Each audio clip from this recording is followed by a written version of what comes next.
kemiskinan itu kan ada dua ya. Ada kemiskinan struktural, ada kemiskinan kultural. Dan gue gak mau bahas tentang kultural karena ya udah terlalu umum dan common ya. Simpelnya kayak tinggal sadar diri, upgrade diri. Tapi beda dengan kemiskinan struktural, kawan-kawan. Kemiskinan struktural itu ada karena cacatnya kebijakan pemerintah kita yang gak pernah berpihak sama rakyat miskin, rakyat yang gak mampu. Kemiskinan itu bukan problem personal. Kalau problem personal kemiskinan itu ya karena dia malas bekerja, ya mungkin boleh jadi ada, tapi bukan itu problem utamanya. Problem utamanya adalah karena dimiskinkan oleh kebijakan, kan?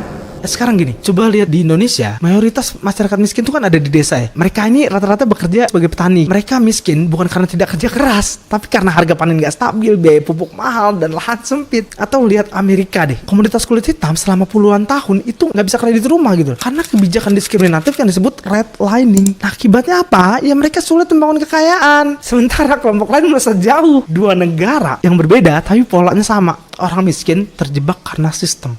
Imagine an end to crime, an end to poverty. Imagine 2 million good jobs waiting to be filled.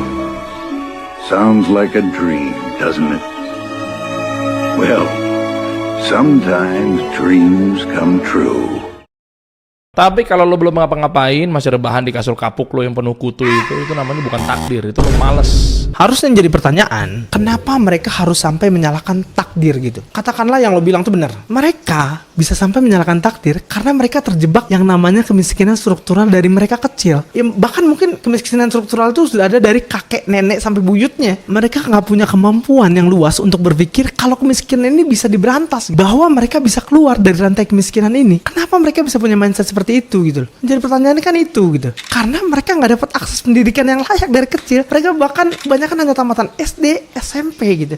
Banter-banter paling jauh SMA. Setelah dari SMA mereka rata-rata kerja gitu, kerja kasar. Nah setelah itu mereka harus bekerja sampai mati untuk memenuhi kebutuhan sehari-hari. Bahkan seringkali mereka tuh nggak dapat uang gitu. Ketika sudah berada di dalam lingkaran ini, ya mereka udah nggak punya lagi tenaga, waktu, pikiran untuk mencari informasi tentang digitalisasi, AI, ya buru-buru kripto gitu. Halo, aku Listia, mahasiswa magister di UGM. Bisa sekolah dari SD sampai S2 karena bantuan dari pemerintah, bukan karena adanya MBG. Kebantu lewat program bantuan PKH, lalu S1 pakai bidik misi, lalu S2 LPDP. Pendidikan itu investasi. Aku bisa keluar dari kemiskinan struktural karena pendidikan, bukan karena program makan gratis. Anggaran 300T itu bisa dipakai jutaan orang akses pendidikan gratis sampai S1. Buatlah dengan skema tanpa ribet deh, nggak perlu rentetan administrasi terlalu panjang atau jadi siswa paling outstanding baru bisa akses. Mereka nanti akan keluar dari kemiskinan secara sendirinya, perlahan.